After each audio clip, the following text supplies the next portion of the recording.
my first important intercultural experience was my year as exchange student in Decatur, Indiana, United States. I won't say the year in front of the ladies.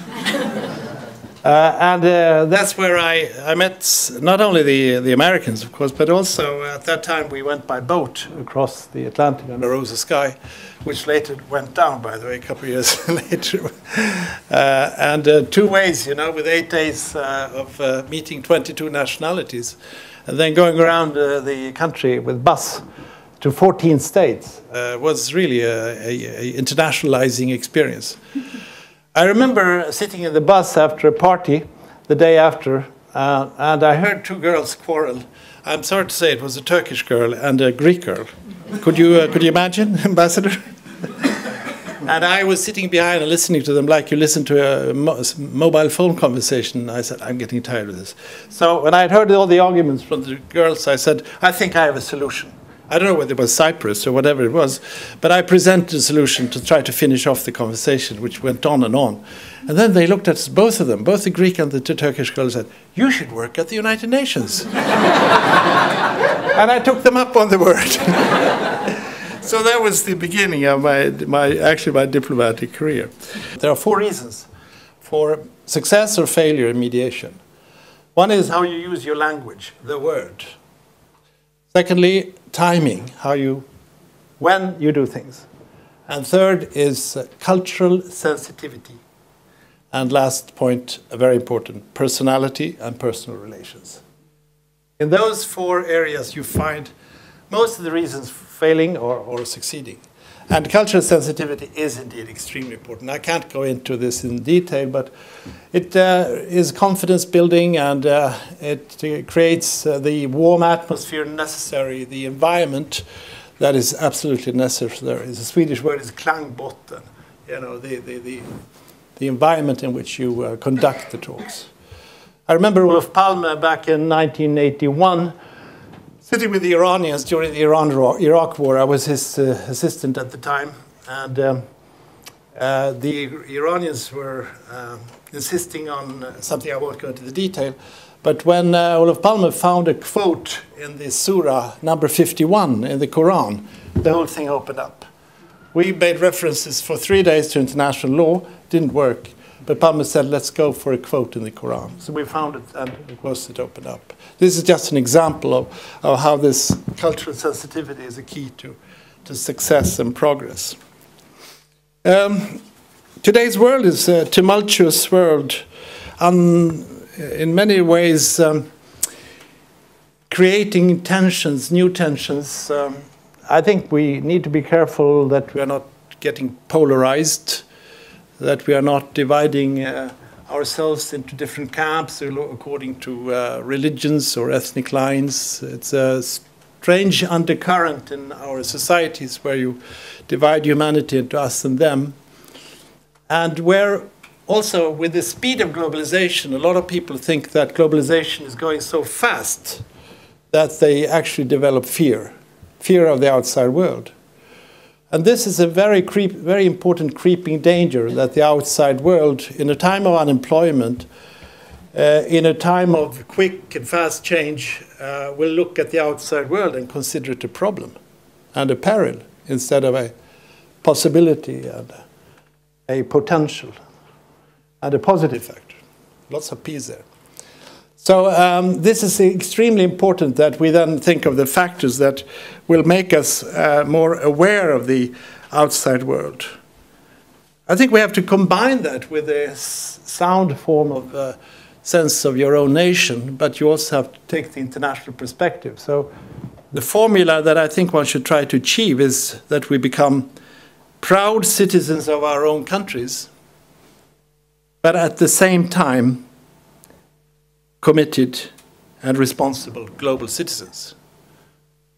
I think to strike that balance is crucial, and I think this is also a task for AFS.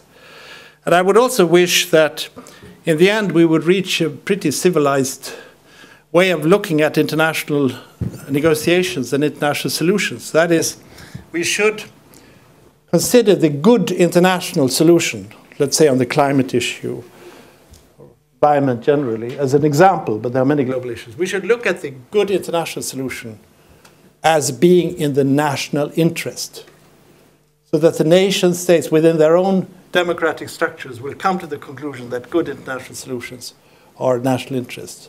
In that way, we will combine that domestic, we will say that domestic and international is the same in today's world, in the globalized world. So for that, we need knowledge of the outside world.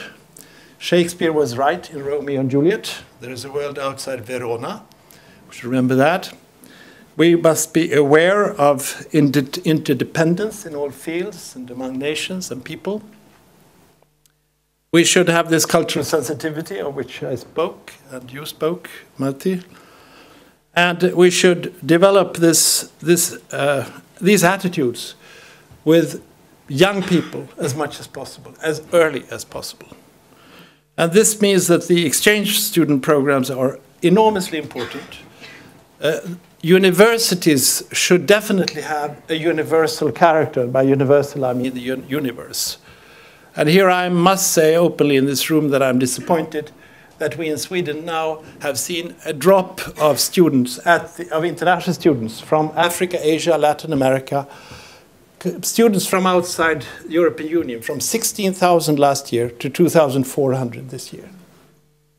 16,000 to 2,400. I just talked to Börje Ekholm, chair of the Technical University here in Stockholm, and in his case it's 1,400 to 200. We have students from the Nordic countries and the European Union, of course, but this rise of fees in combination with the lack of a huge program of stipends and grants led to this reduction. I say this as an example that we can't take it for granted that we go the international road. We have to work for it. And I want to just mention that as a little bit of a warning sign in this discussion. I would also come up with a bold proposal at the end. I was about to say something that I shouldn't say. I have a dream. But could you imagine that we would come to the conclusion that in order to get a degree at a university anywhere in the world, at least in a number of special areas where globalization plays a role, it should be mandatory. We should have had to have a period abroad. Let's say a 6-month period abroad.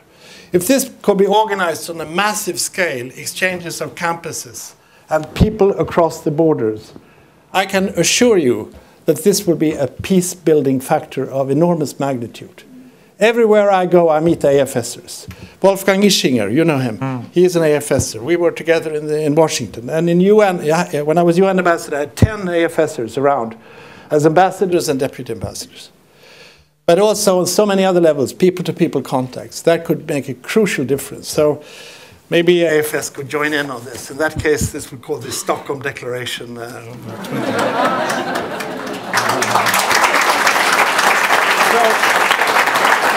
By this, I wish AFS, with Jens's leadership and the Board of Trustees, all success. And in my days at the UN, at AFS, we said, Madeleine and Martin and other friends from my time, we said, walk together, talk together, talk together, walk together. But you have a very refined new line, which is connecting lives, sharing cultures. Very well. Very good. Thank you very much.